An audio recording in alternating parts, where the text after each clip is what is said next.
wandisengani Calvin Kayanja mu bintu by'ekisiru ekyo kikuli ensujju Calvin Kayanja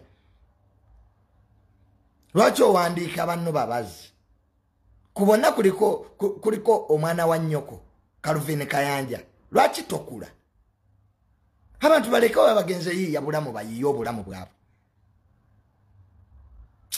nesagala muntu akola bintu bya kisiru wamma kwa Calvin Kayanja ebbaluwa yoyo ya kisiru kati wagiwandikidde mu capacity Calvin Kayanja samuyise omala okulya n'opama mutoyi Calvin Kayanja nonyampira abantu Calvin Kayanja nakwita ku birthday yange yasembayo kyewakola toilet kyatumala tojja kudda Calvin Kayanja ino omuze gw'okumala okulya nanyampira abantu onyampa mu bidaala so Calvin Kayanja mukwano gwe saakuyise you overgas on functions ati saagala mu mbuuze lwaki temunnandaba nga nzunga bungenze kulaba ku mulwadde nsasula ki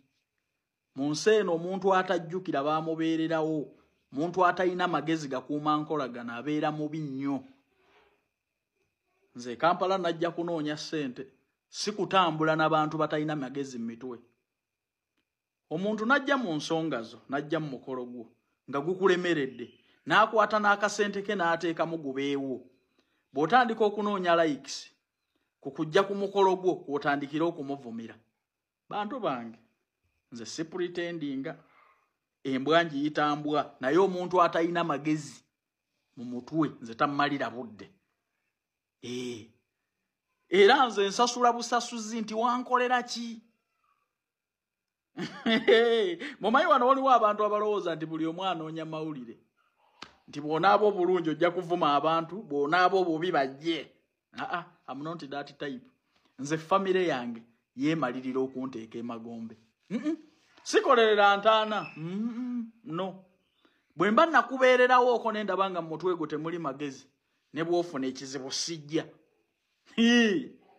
tubadde mu by'amasanyu ne nkwata n'essente zange ne nziteeka mu pateyo negoyingawo ono nga yali egaanye bwe watuuka okunoonya likes n'otyoka nga nti najja ne mbafuuyira nga n'abalala abazungu olwaleero abanoonya amawulire tebaaliyo so mu nsi eno tugezeeko okusasula abantu mu nsi eno tugezeeko okuteekamu amagezi okukuuma enkolagana si buli muntu yenna nti ajja kunoonya mawulire mulimu abali contented mu bulamu nga nze Kayanja nze ndi mumativu nti famire yange emala okunteeka emagombe mulambo gwange si gwakusooka kuyita byalo temujje musonde tumuzza kyannamukaaka nno kati so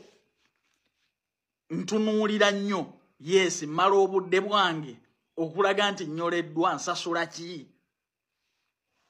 kumpe mulabo mulako obaddeko wama my brother beera kundiri awo naye nga kikuyigiriza enkolaganayo n'abantu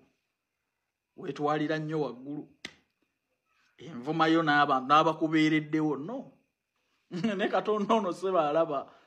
ate nga kekanakadde ke tulina okukugambiramu amazima omuntu ojjukiranga omuntu eyali akkoledde akantu mu nsi eno era kw'osinziiranga okumwawula mu balala ate kirungi tokikoze ku nze nzekka n'ali enisikini n'abalala bakuwanda lulusu naye nga kyekyo Katonda abikuyiseemu bw'aba ayagala nze sinyolwa kyewampisaamu kimala ne nteeke mu nsonga ze ssente zange n'ovaayo olw'okuba oyagala likes n'oga nti najja kubafuuyira twajja Kampala kunoonya nsimbi buli omu na bizibu bye kyensasula ki okunyolwa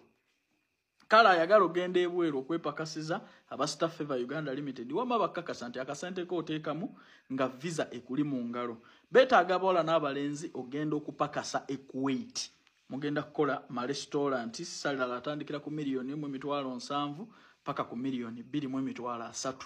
kategori nga bakirina ba waitress ne ba waiter baba nabaweereza emmere abaaniriza abantu mujje interviews zino zigenda mu maaso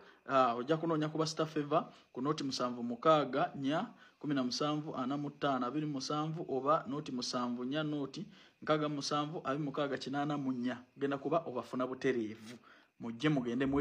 mwepakasize Kuwait okuva ku myaka 21 paka emyaka 38 kwa wajiwandiise ngani Calvin Kayanja va bintu by'ekisiru eje stretch kuli ensujju Calvin Kayanja lwaki owandiika banno babazi kubona kuliko omwana wa nnyoko Calvin Kayanja lwaki tokula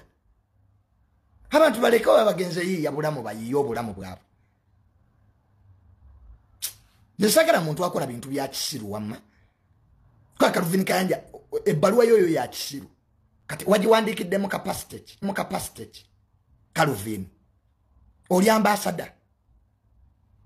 Calvin Kayanja ebbaluwa gye wawandikidde aba Canada oli mukungu wa government aye diplomat mu government Calvin Kayanja oyina mulimo ki va kuba no Calvin nze sina buzibu na muntu agenze bweru kukola oba wawayo nti oli musiyazi oba wawayo nti bakutulugunya that's none of my concern omuntu yenna agenze bweru okunoonya ekikumi I respect you Uganda eganyi economy mbi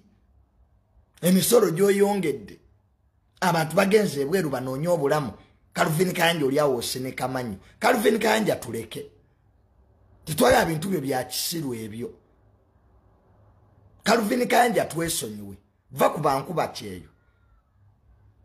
ngo wandikira Canada ojiwandikira ngani Calvin Kayanja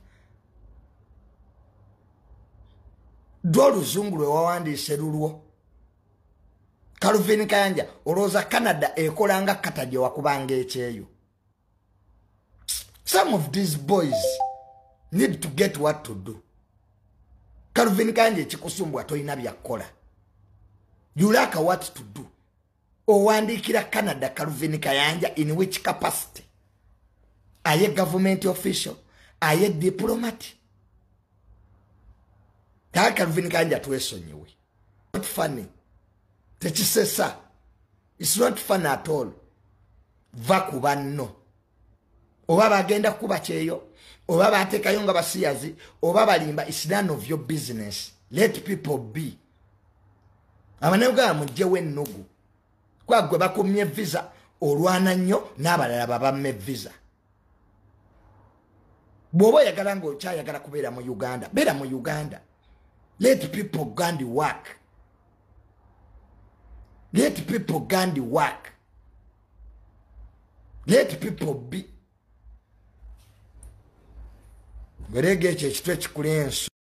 nze nabadde nawe awo ku TikTok nganda bintu Calvin Kayanja byoyogera bya kisiru let people be mukomye nnugu n'empalana waba gwe Calvin Kayanja bakuma visa ye Canada keep quiet gwaga Canada ekolanga nga katoba Saudi Arabia Canada zikolera ku ngambo this is a sovereign country Calvin Kayanja va bintu bya diplomacy you are not a